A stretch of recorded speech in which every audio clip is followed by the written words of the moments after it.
Hello, everyone. For this week's blueandgold.com recruiting update, we're going to take a look at the class of 2022 team recruiting rankings. Right now, Notre Dame has the number one ranked recruiting class. My name is Greg Ladky. I'm joined by blueandgold.com's Mike Singer. Make sure you hit the like button on this video and subscribe to our YouTube channel. We're going to talk a little bit about whether Notre Dame can keep that number one ranking.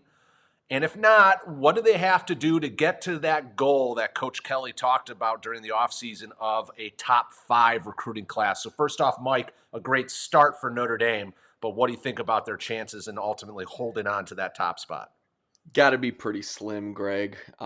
Just whether you look at history, what's left on the board, the schools ranked under Notre Dame, it would be really tough for Notre Dame to hold on to the top spot.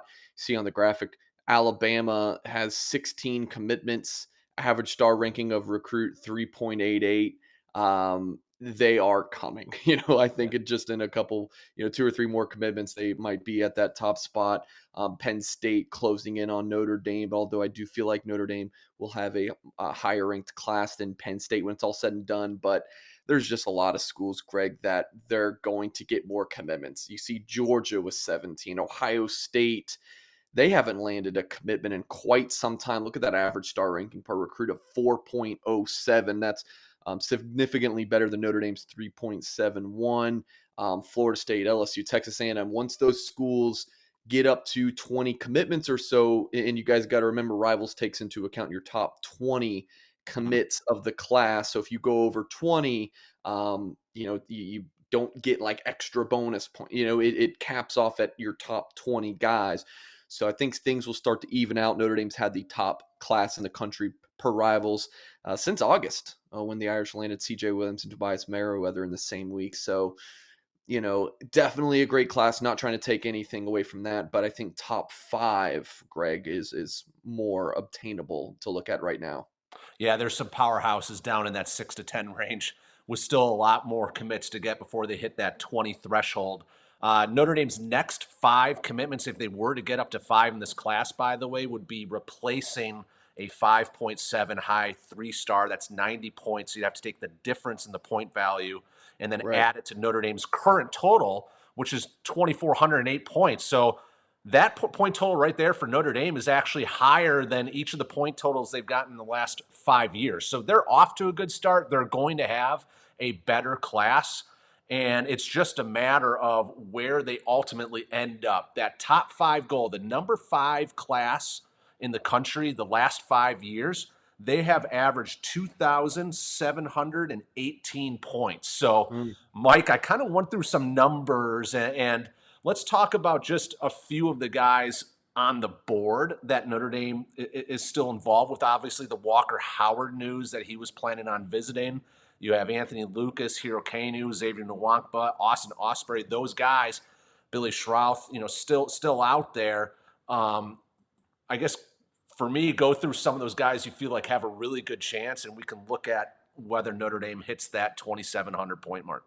Right. So it's all about closing, right? You that's kind of the name of the game at this point, and also hold on to your guys like Amorion Walker. Who knows? Could Right. he end up being a 4-star? So that's also a key to getting a rankings bump in the team side of things is do your 3 stars. Those 5.7s end up a 5.8 per the rival scale, all that good stuff. Yeah, you mentioned Walker Howard, 5-star quarterback, number 26 overall player in the country. I mean, he didn't end up getting to take that visit for the Cincinnati game, but Hmm. I do believe he will be back at some point this fall. He's been to Notre Dame before, seems to really like it. Catholic school kid. Does Coach Orgeron at LSU? Does he get canned? Does that help Notre Dame's chances with Walker Howard? You would assume so, but what if LSU hires some superstar coach and Walker Howard now really wants to, Yeah. continue the Howard family legacy at LSU? Of course, his father played for the Tigers about 30 years ago. Second running back potentially. What if there's just so many what ifs, Greg? What if James Franklin takes the USC job? Then the doors open up for guys like Nick Singleton, Yep. an elite running back recruit, in my opinion. top 100 receiver Caden Saunders, 4-star offensive tackle Drew Shelton. Heck, if Notre Dame's taken 2 quarterbacks in the class, what about Drew Allard? You Yeah. just don't know what the coaching carousel, how that will affect things. But on the offensive line, the 3 big targets out there for a while, 5-star Zach Rice, who's announcing later this month. We probably don't think it's Notre Dame at this point, looking like Mhm. North Carolina. Bailey Schrouth and Emil Wagner, both fringe top 100 prospects. Wisconsin looks like leader for Schroff.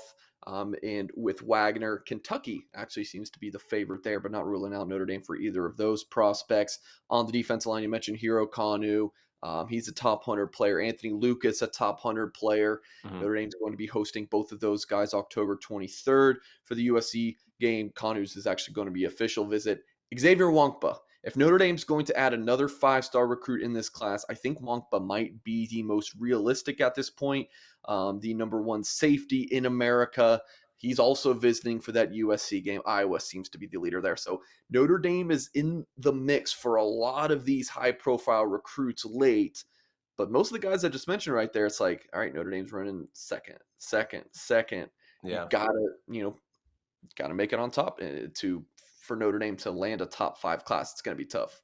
Wonkbo would be 126 points added to the class himself. I ran some numbers. If Notre Dame were to come away with Walker Howard, Anthony Lucas, Nwankpa, and Billy Schroff, they'd get to 2,772 points. So that would be enough for fifth, and you're talking maybe fourth there as well. Also worth noting, real quick, Mike, there are re-rankings. So these aren't the set rankings for kids. I mean, after All-Star season, Rivals tends to move kids around a lot. Usually, it doesn't impact a class that much because you tend to have as many guys go up as down. I mean, you could gain a fair amount of points, but that's generally not the case. Well, that finish you just listed, that would be a dream scenario for Yeah. Brian Kelly. So I can't even say that that's very realistic at this point. So for Notre Dame fans, big point of this video is we want to inform you guys where things stand. You see them on the screen there. That's the number 1 class in the country. Heck, if I think it ends up in the 5 to 7 to 8 range. Yeah. Greg, do you think that seems fair? I think it's fair, and it'll be his Coach Kelly's best class since what 13. 2013. Yep. So, and he's talked about during the season how impressed he is with the current freshman class at Notre Dame. So you're talking about the potential of having a class come in that certainly had accumulated more points and was ranked higher.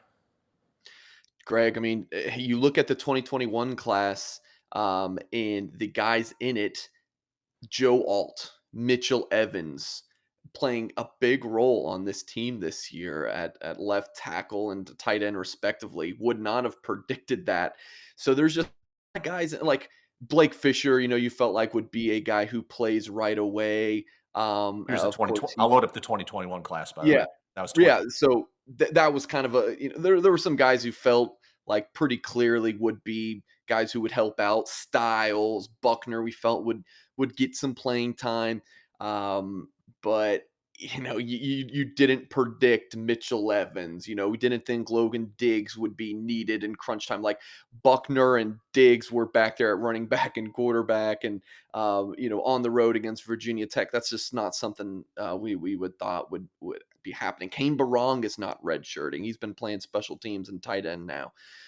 So as we kind of move to the 2022s and who could play early as true freshmen, I've got 7 guys picked out. You just got to keep in mind, you don't know. Again, we thought Joe Alt, and I'm the president of the Joe Alt fan club, Greg. I would have never thought he'd be the starting left tackle for Notre Dame as a true freshman. Are you kidding me? Yeah, and by the So sixth game.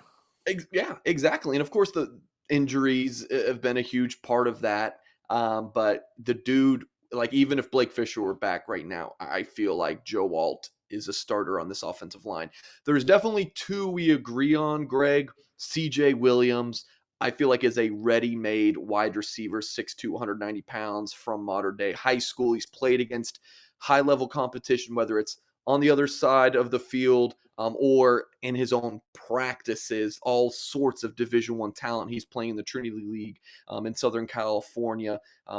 Again, in the slot out wide, he's a ready-made receiver in my opinion. Jaylen Sneed is just one of those freak athletes.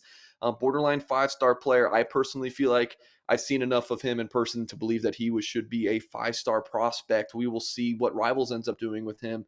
But linebacker, special teams, potentially even a Viper. He's so good off the edge. Definitely think Jaylen Sneed is one. So few more Not for you, exactly Greg. bold predictions by us, by the way, the two Well, highest ranked here, kids in the class, and right. Well, one plays for Powerhouse Mater Day. so here's where I kind of will be bold. How about the tight end position? So you got to kind of look at this with talent plus what's on the roster. Um, I mean, Kane Barong and Mitchell Evans are like two key players for you after, Notre Dame has injuries. Kevin Bauman goes down, Michael Mayer. So I feel like Holden Stays and Eli Raridan, two really good players who might not be as far off from playing as you might think. How about this, Greg? I know this is kind of a what if crazy scenario, but Steve Angeli. I mean, if Drew Pine is not the guy this year, does he look for greener pastures? Jack Cohn won't come back. So then you're looking at how many scholarship quarterbacks at that point? And maybe Brendan Clark transfers as well. You're looking at Buckner, Angeli, and Ron Paulus, and maybe a second quarterback in 2022. Mhm. Angeli could be one injury away from being Notre Dame's quarterback next year. And then the last guy I'll leave you with is Jadarian Price, the running back from Texas. Kind of a similar situation with Price as Angeli. Kyron Williams could be off to the NFL. Sibo Flemister might look for greener pastures. And then you're looking at Chris Tyree, Logan Diggs, Audric Estime, and Jadarian Price. He could be one injury away from playing at running back next year for Notre Dame. I think those are good choices. Yeah, Jadarian Price is going to bring a speed element to the running back position, but it'll be certainly a crowded room as well. So that'll do it for this week's recruiting update. Mike, I think it'll be a great thing to watch. I mean, again, number one, that's for teams that get 3,000 points plus. That we just don't see the pathway for Notre Dame to get there unless they have current commits that really shoot up the rankings after All-Star season. It is worth noting the vast majority of Notre Dame's class is playing in a national All-Star game, so they will be subject to an evaluation. Who knows? Maybe the class gains a handful of points. So you've been watching us on YouTube. Thank you for tuning in. Hit the like button on the video. Subscribe to our YouTube channel. Check out blueandgold.com for daily updates, not only on Notre Dame football, but recruiting by Mike Singer. Thanks for tuning in.